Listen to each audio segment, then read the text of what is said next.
Студиямызға тағы да бір талапты, талантты, жас ғалымды шақырардың алдында экранға назар аударайық.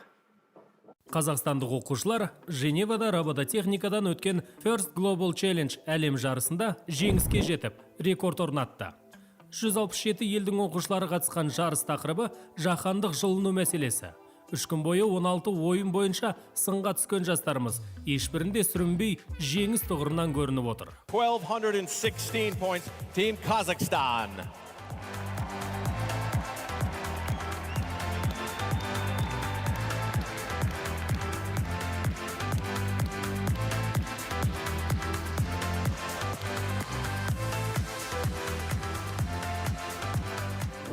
Ерасыл және оның командасы әлемдік сайысқа осы жерде дайындалған.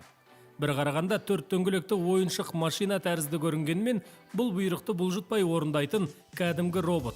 Темір бөлшектерді бұрағышпен қалыпқа келтіріп, оны бұранданың көмегімен бекітеді. Оған автоматтандырылған жүйе орнатады. Біріншіден, ойын алаңында осындай көптеген топтар бар. Және ол осы топтарды осындай түрде жинайды. Осылай жинап, осы жиналған топтар роботның артқы жағында жиналады. Ол көптеген топтарды жинағаннан кейін, сол ойын алаңда тұрған арнайы компрессорларға келіп, осы топтарды сол жерге шығарады. Осындай түрде. Ел атынан шыққан команда қарапайым темірге жан бітіріп, оны жасаудағы тамаша инженерлік шешімдері үшін Jadis Award арнайы сыйлығын жеңіп алды. Бұған ғылыми жетекшілері Бекзат Іңкәровтың қосқан үлесі зор дейді жас ғалымдар. Толықтай дайын роботпен барғандықтан өте жақсы нәтиже көрсетті. Өйткені 3 апта бұрын робот толықтай дайын болды. Сосын тағы да 3 апта оны тренировать еттік, адам лақтарды, соның бүкілін жасауатқанда кішкене ошибкалар болады сервері. Кішкене не учеттер. Солардың барлығын тексеріп нетіп, жарыста бірде-бір рет өткенде біздің роботымыз подводить еткен жоқ. Толықтай жұмыс істеп тұрды. Білектің емес, білімнің заманында әлемдік деңгейде рекорд орнатып, топ жарып жүрген оқушылар талай биікті бағындырарына сенімді. Ғылымда тіл, ұлт шекарада болмайды. Темірге жан бітіріп, ой тереңдігі, ақыл кемелдігімен Женевада өткен робототехника сайысының бас жүлдесін қанжығалаған чемпиондар аздаған жарнамадан соң студиямызға қосылмақ.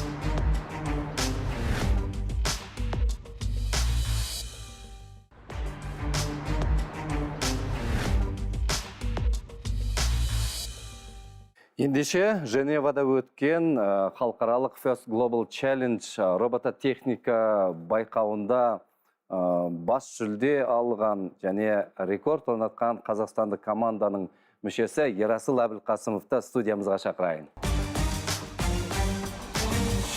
Ерасыл, қош келдің. Ең алдымен сендерді Женева қаласындағы сондай керемет үлкен байқауда қол жеткізген табыстарыңмен құттықтаймыз. Бәрекелді. Мына роботпен сол жерде жеңіске жеттіңдер ме? Бұл не робот? Бұл сонда біз өзіміз бір айда құрастырып шыққан робот. Айтып кетсек, ол роботтың ішінде осындай доптар, яғни карбон деп аталатын доптар бар. Осы шамамен 30-40 шақты карбонды ішіне жинайды.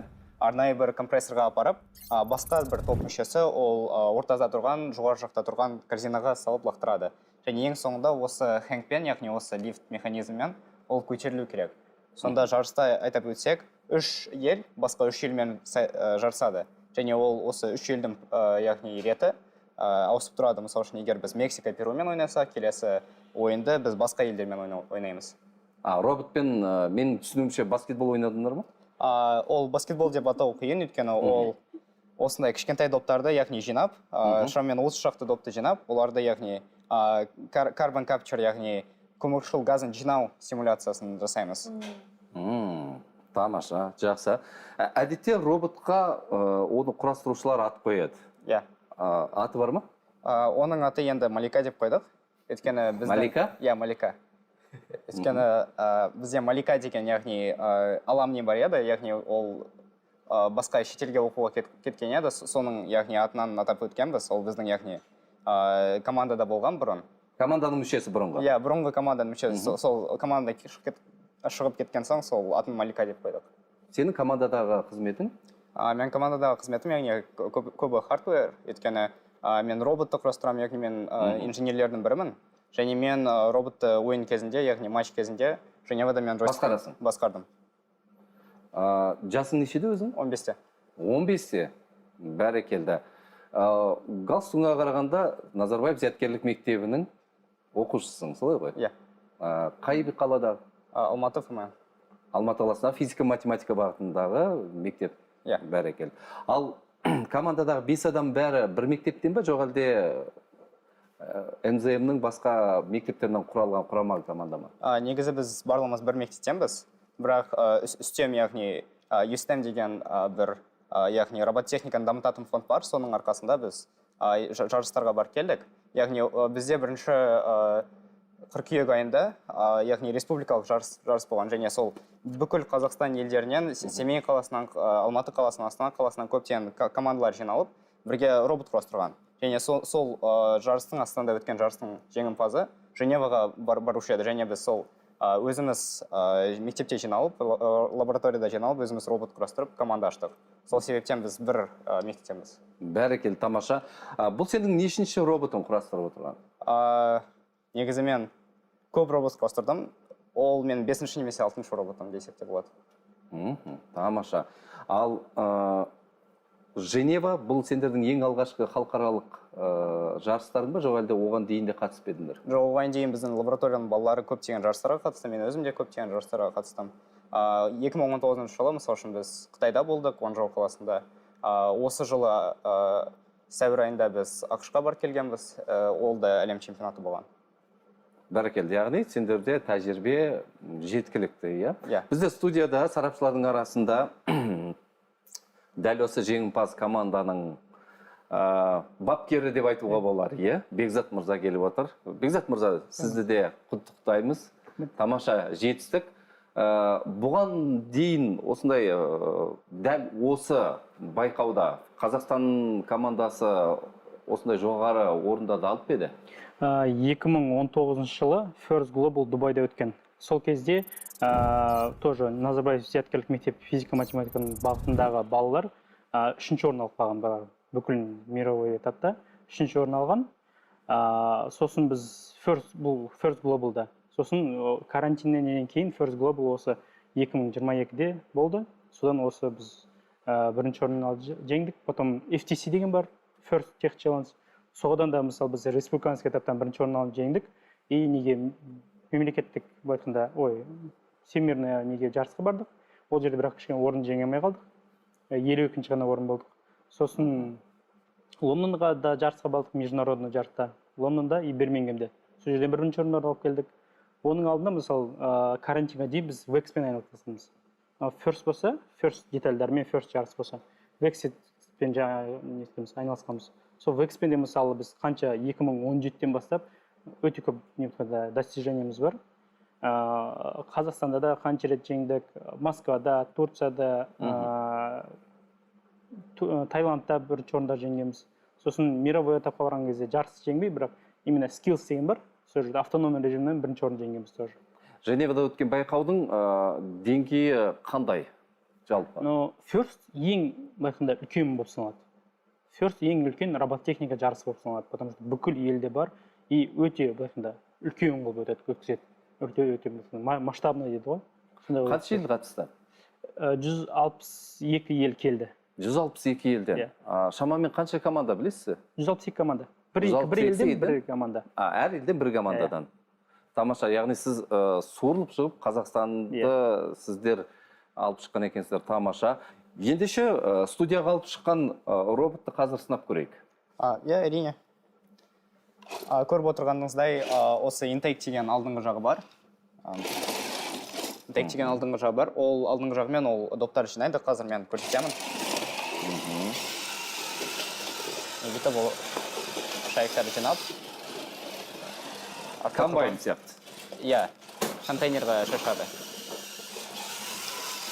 Және сол контейнердан барып, топтың басқа мүшесі оларды корзинаға, яғни ортада тұрған корзинаға лақтырады. Сөйтіп біз ұпай жинаймыз.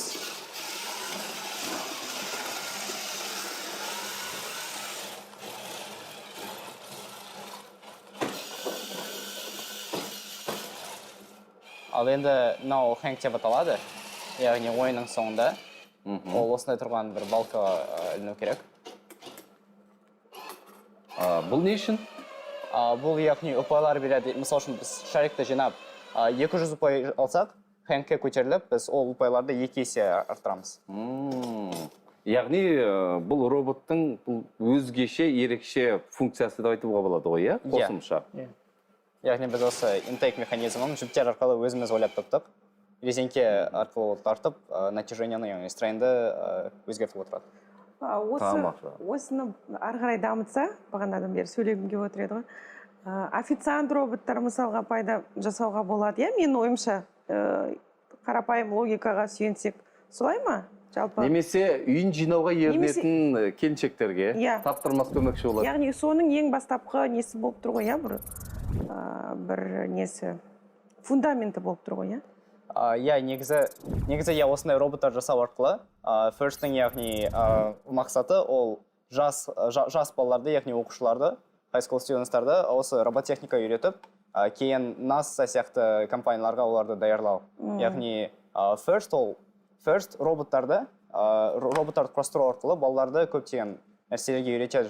Яғни сіз айтып отырғандай робот-официант, үй жинайтын роботтар, олардан да артық бірдеңке, олардан да бір маңызды қоғамға. Дүние жасауға болады, иә? Бәрекелді, рахмет. Енді тек қана біз табыс тілейміз. Бәлкім, жаңа өзің айтқандай, NASA секілді үлкен халықаралық үлкен компаниялардан, мемлекеттік мекемелерден сендерге деген қызығушылық болуы мүмкін.